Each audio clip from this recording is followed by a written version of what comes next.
Your Excellencies, distinguished delegates, ladies and gentlemen,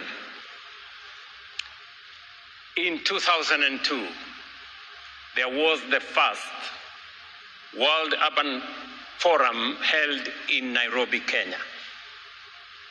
Last month, we held Africa Urban Forum again in Nairobi, Kenya.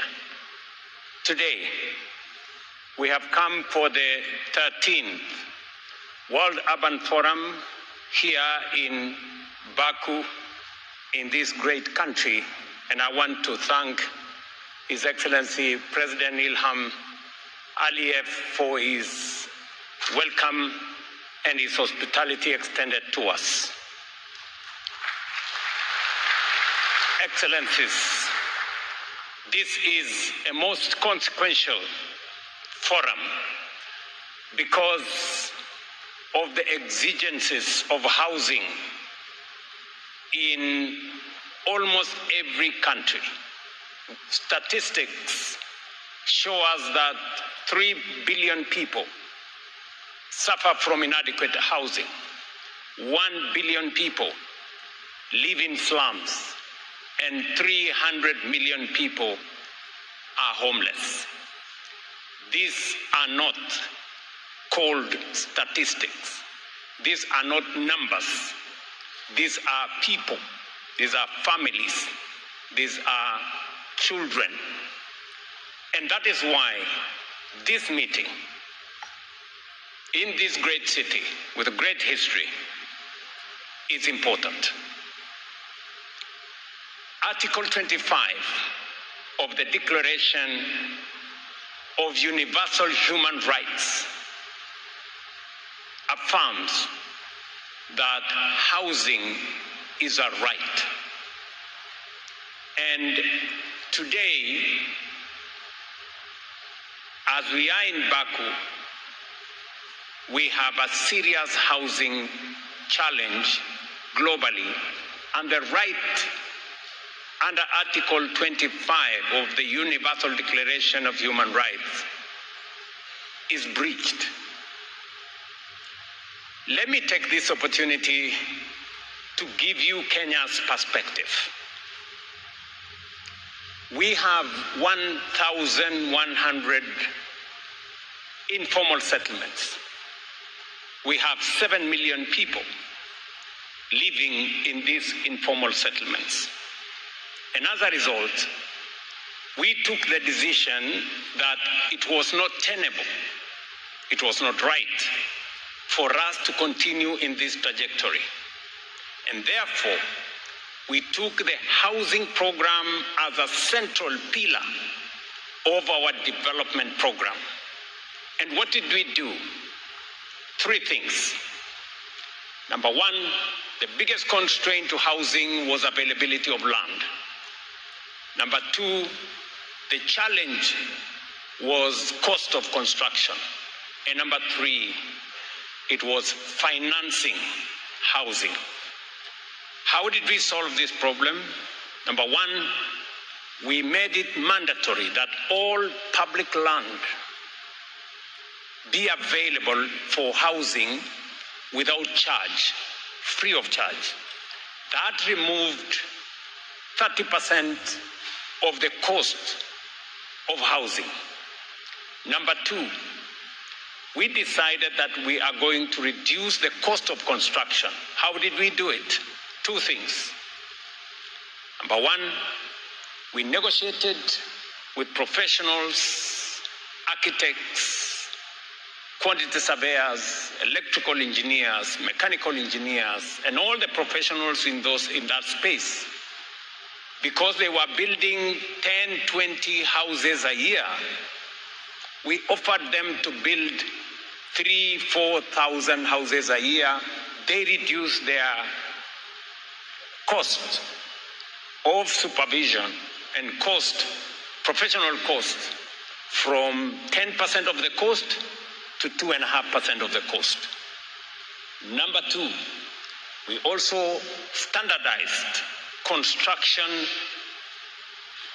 sizes, and we standardized construction materials.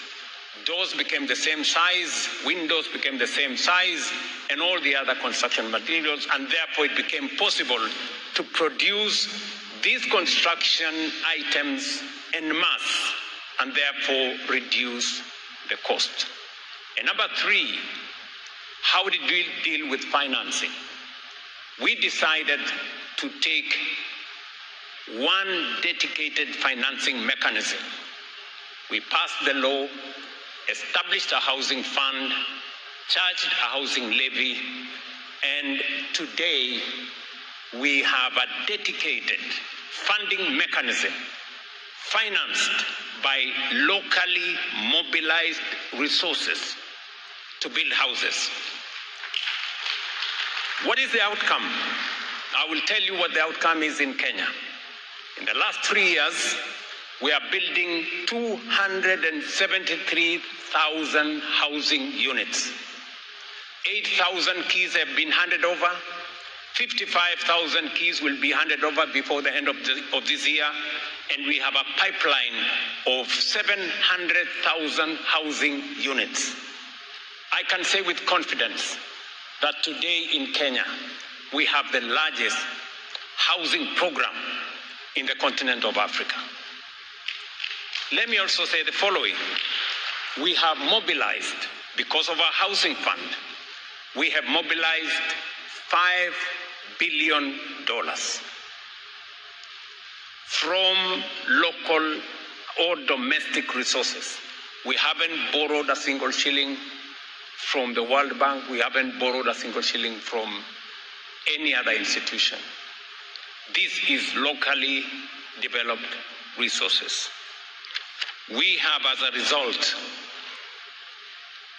employed 640,000 young people, architects, quantity surveyors, masons, carpenters, electricians, and all the other professionals.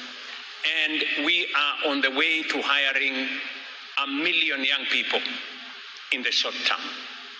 And number three, we have begun the journey of reversing slum growth. In fact, in the city of Nairobi, we have started to remove slums, to replace them with decent housing. And number five, we have reduced land fragmentation. We now have more land to do agriculture because we are consolidating settlements in proper organized cities. I am giving the Kenyan perspective because I had my sister Sarah from my neighbor country in Uganda, and she made a very fundamental statement. She was just wondering how it is possible for a person in a slum to be able to live in a skyscraper on the 11th floor. Let me tell Sarah, it is possible. We have done it in Kenya. The cost of a social house on the 11th floor is the same as the cost of a slum dwelling house. They used to pay $40. They now pay $40 on the 11th floor because we have set up the mechanism for that to happen. Finally, let me speak to two paradoxes. As I stand here, 25% of the world's population will be living in the African continent by 2050. If there is a place that housing is important and urgent, it is in our continent. Why? Because that is where the world population, a quarter of the world population will be living. And 70% of that population will be living in urban centers. And therefore, housing becomes a central pillar of how the world will look like in the future. And that is why it is important for this meeting to focus on two items. We have a serious paradox.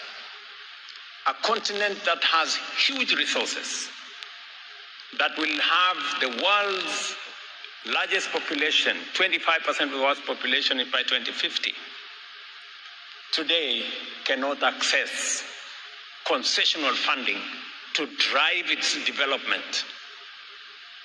Much more important, housing, because today African countries and emerging economies pay 2, 3, 4 times more to access development financing because of elements of risk. We need to correct this paradox, and that is why we have said there is urgent need to reform the international financial architecture so that it is aligned to the needs, the requirements, and the imperatives of the current world. Most of our countries did not exist in 1945 when the Bretton Woods institutions were established. Today, we do not have enough voice, we do not have enough access, and even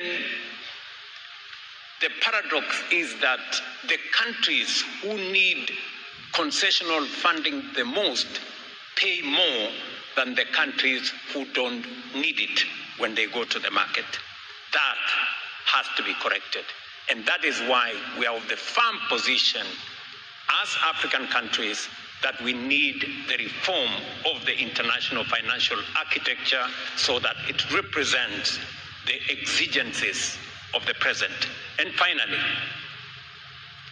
we need to correct another paradox, that 1.5 billion people in the African continent, the largest body of membership of the United Nations, 55 countries from Africa, are not represented at the highest decision-making organ of the United Nations Security Council. And the bigger paradox is that 60% of the agenda of the United Nations Security Council are African issues. What a paradox, that your issues are being discussed on a table that you are not represented. And that is why we are saying, for the survival of the United Nations, there must be reform that corrects this anomaly, that brings justice, so that the United Nations and the United Nations Security Council specifically becomes representative, democratic, and brings on board the views of the African continent. That is how we are going to solve the problems of the present and figure out how we are going to have a better future.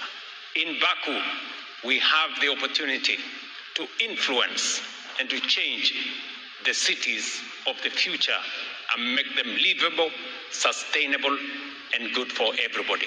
I thank you.